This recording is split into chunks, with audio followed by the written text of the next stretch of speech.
What's going on, guys? I'm here at Bad Ems, and today I'm going to be telling you the story of the Ems Dispatch that led to the Franco-Prussian War in 1870. So before we get into this, this town right here was founded by the Franks back in the 6th century, supposedly, and so it's really old. And back in the 1800s, this town served as a really popular spa hub.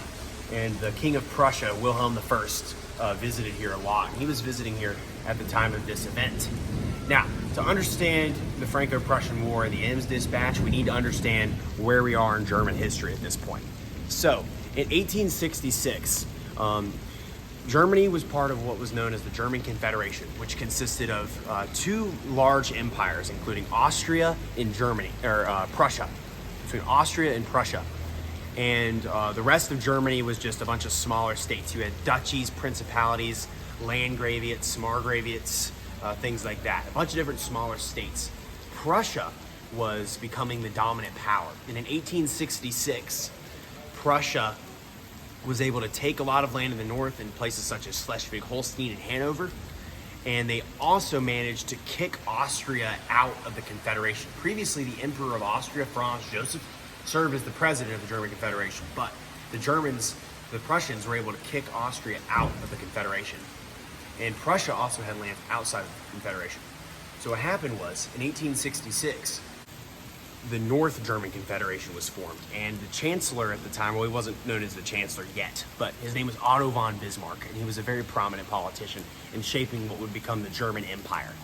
Now, there were some states in the south, such as Bavaria, the Kingdom of Württemberg, the Grand Duchy of Baden, and Hesse-Darmstadt, and other places like that down here in the south that didn't join the North German Confederation and actually stayed as their own independent states for a while.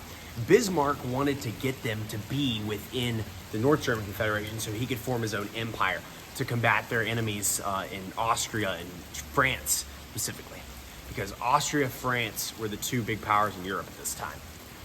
Something happens in 1868 over in Spain, known as the Glorious Revolution. And they deposed their queen, Isabella II, in 1868 because she was very unpopular. And the Spanish were looking to get rid of the House of Bourbon that had been in Spain ruling there. They wanted to get rid of the corrupt royal house. So they decided to elect somebody else, a different royal from a different country and a different royal house, to rule in Spain.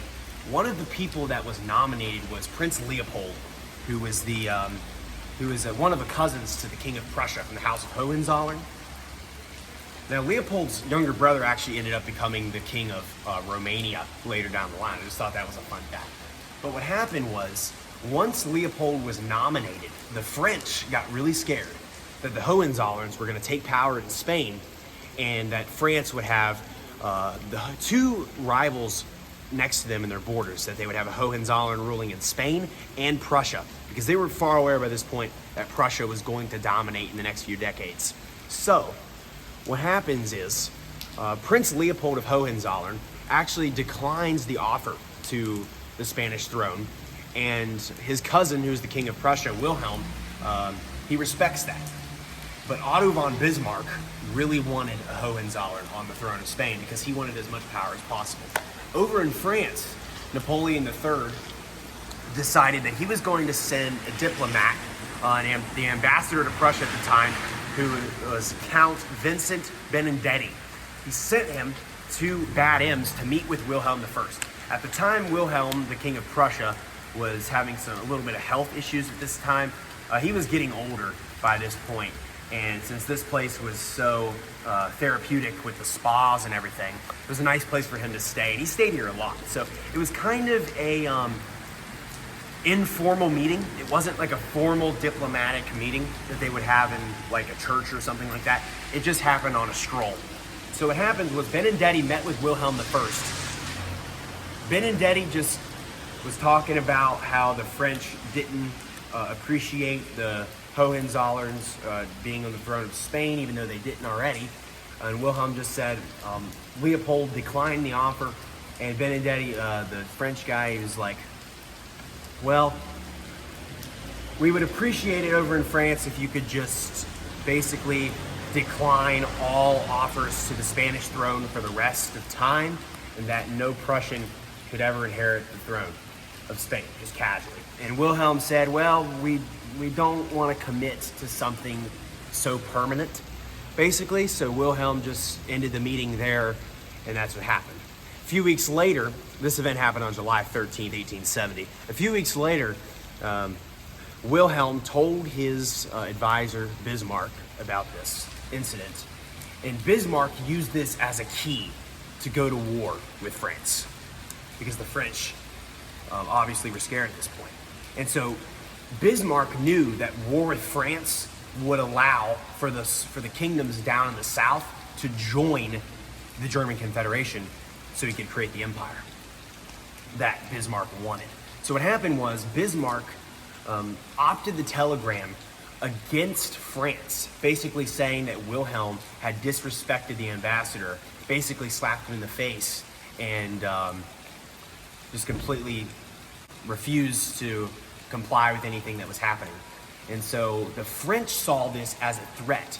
And so what happened was Napoleon III and the people in France decided to declare war on Prussia. And now in this war, the French were on the offensive.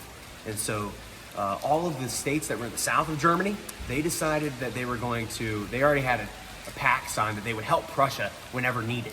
And so they helped Prussia in that war, and a lot of the war was fought down in the south anyway.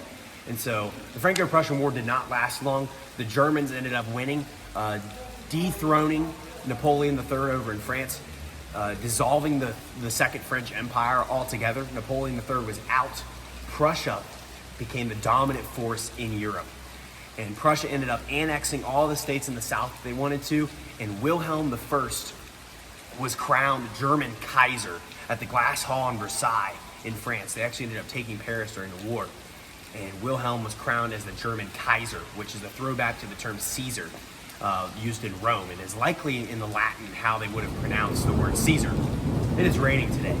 So Wilhelm becomes the Kaiser of Germany, thus creating the German Empire that Bismarck wanted. So that is the story of the Ems Dispatch and the Franco-Prussian War. So all of the things that happened with the telegram here and the dispatch all happened in this city here in Bad Ems in Germany. And so, beautiful town here, it's right on the river and everything. But that is kind of the story of how the German Empire was formed and how the Franco-Prussian War happened. And so, with that, I just want to thank you guys for watching. Be sure to comment, like, subscribe, and I'll see you guys next time. Goodbye. So this is a Stadt Spa, which was built around the 19th century. This is likely one of the places that many of the prominent nobles in Germany and Prussia went during this time, and likely where Wilhelm would have stayed in one of these types of areas here. What eventually ended up happening in Spain was they ended up choosing an Italian man from the House of Savoy, Amadeo, to rule. So the whole dispatch was kind of unnecessary on the French side, and it led to a war that France definitely didn't want to be a part of. So it was all political strategy by Bismarck is the whole way you need to understand the Franco-Prussian War and thus the Ems Dispatch. But really cool town here in Germany. This is likely one of the buildings that Wilhelm would have stayed in at that time when it was going on, the King of Prussia. So the King of Prussia traveled all the way down here from Berlin, which is where he lived, and that's a pretty far travel. And so this place must have been pretty prominent at the time, and a lot of royals in Germany and even other countries stayed here many times. So that's that.